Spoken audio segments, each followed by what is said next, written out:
Winter in medieval Paris in the year 1360 was not merely a season of cold weather.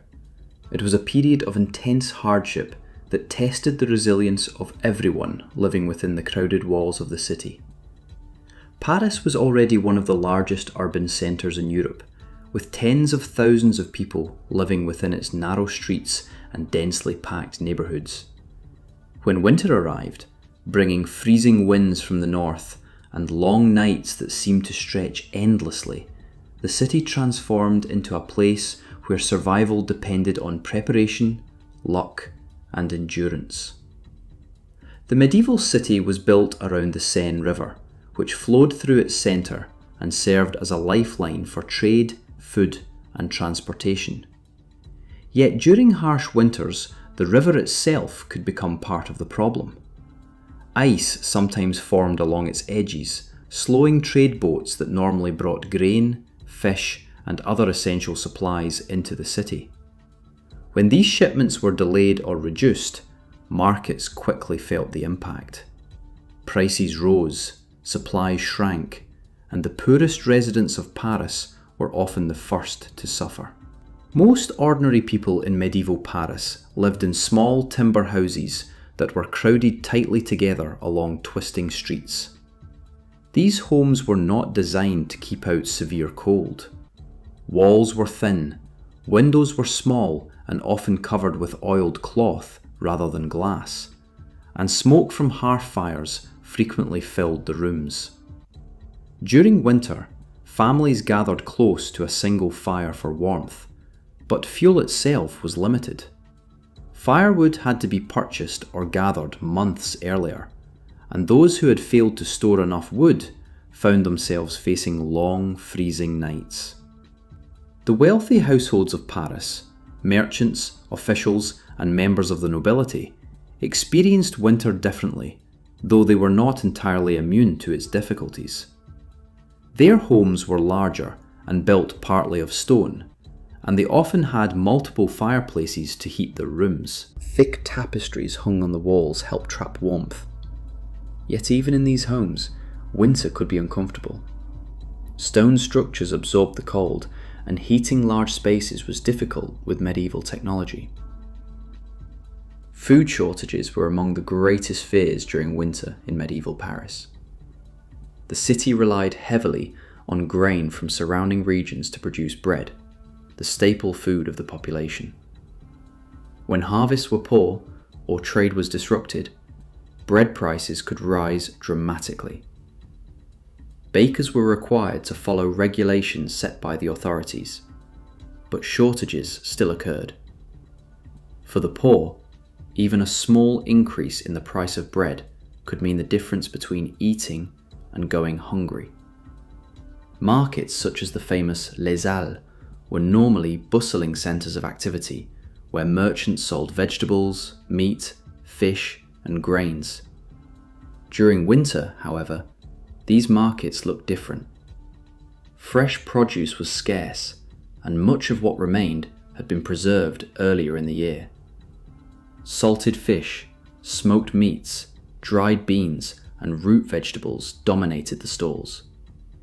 The bright colours and variety of summer markets were replaced by a smaller selection of preserved foods that could survive the cold months. For the urban poor, meals during winter were simple and often repetitive. Bread formed the basis of most diets, accompanied by pottage, a thick stew made from grains, beans, onions, cabbage, or whatever ingredients were available. In better times, a little salted pork or bacon might be added to give flavour, but when supplies were low, the stew might contain little more than vegetables and water. Even this simple meal could be difficult to obtain if wages were low or bread prices rose. The cold itself created many problems beyond hunger. Streets in medieval Paris were narrow and poorly maintained, and snow or ice quickly turned them into dangerous pathways. Mud, waste, and animal refuse froze into uneven surfaces that made walking hazardous. Carts struggled to move through the icy streets, slowing the delivery of goods and firewood throughout the city. Disease was another constant threat during winter. Medieval understanding of illness was limited, and crowded living conditions allowed sickness to spread quickly. Many people lived in close quarters with poor ventilation, creating environments where infections could pass easily from one person to another. Coughs, fevers, and respiratory illnesses were common during the cold months. Those weakened by hunger were especially vulnerable. The memory of the Black Death still haunted Europe in 1360. Only a little more than a decade earlier, the plague had devastated populations across the continent, including Paris. Although the worst wave had passed, the fear of disease remained strong. Any outbreak of illness during winter could cause anxiety among residents who remembered the devastating epidemics of recent years. Hospitals and charitable institutions attempted to help those in need, though their resources were limited. Religious organisations played a central role in caring for the sick and the poor. Monasteries, convents, and church hospitals sometimes distributed food or provided shelter to travellers and the destitute. However, the number of people needing assistance often exceeded what these institutions could provide. For the homeless or extremely poor, winter nights were especially dangerous. Without proper shelter or warm clothing, exposure to freezing temperatures could be deadly. Some sought refuge near bakeries or public ovens where warmth lingered, while others gathered in churches or sheltered corners of the city. Even then, survival was uncertain during prolonged cold spells. The Seine River, despite the problems it could cause, also played an important role in winter life. Fishermen continued to work whenever possible, catching fish that were then salted or sold fresh in the markets. Ice along the riverbanks sometimes created hazards, but it also slowed the flow of water enough that certain fishing methods became easier. Inside the homes of wealthier Parisians, winter evenings were illuminated by candlelight and warmed by hearth fires. Meals might include roasted meats, bread, cheese, and wine, along with preserved fruits or spices imported through long trade routes. Such comforts highlighted the stark contrast between the lives of the rich and the struggles of the poor. Despite the hardships, daily life in the city did not stop entirely during winter. Craftsmen continued to work in their workshops, producing goods needed by the population. Blacksmiths, carpenters, tailors, and bakers all remained active. The rhythm of the city slowed, but did not disappear. People still gathered in markets, attended church services, and maintained the routines necessary for survival. Winter also affected the political and military situation of the time. The year 1360 occurred during the long conflict known as the 100 Years' War between England and France. Paris had experienced years of instability, including revolts and tensions within the kingdom. Although winter often slowed military campaigns, the uncertainty of war added another layer of anxiety to urban life.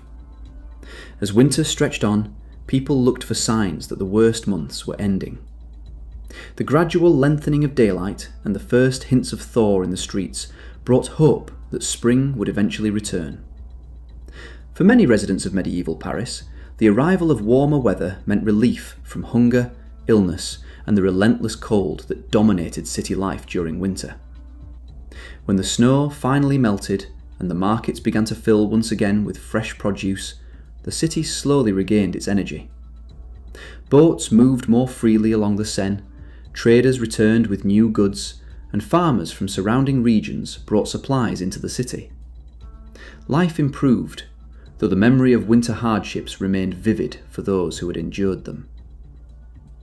Looking back at the winter of medieval Paris in 1360, it becomes clear that survival in the city required resilience and adaptation. Hunger, cold, and disease were constant threats that shaped the experiences of its residents. Yet despite these difficulties, the people of Paris continued their daily lives, relying on community, preparation, and determination to endure the harsh realities of medieval winter.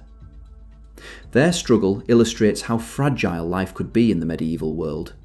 A poor harvest, a frozen river, or a sudden illness could quickly turn an already difficult winter into a crisis. And yet, through careful management of resources and the support of social and religious institutions, many managed to survive until the return of spring. In this way, winter in medieval Paris was both a challenge and a defining part of urban life. It revealed the deep inequalities within society, tested the limits of the city's resources, and reminded its inhabitants how closely survival was tied to the rhythms of nature. For the people who lived through it, winter was not simply a season, it was a yearly trial that shaped the story of life in the medieval city.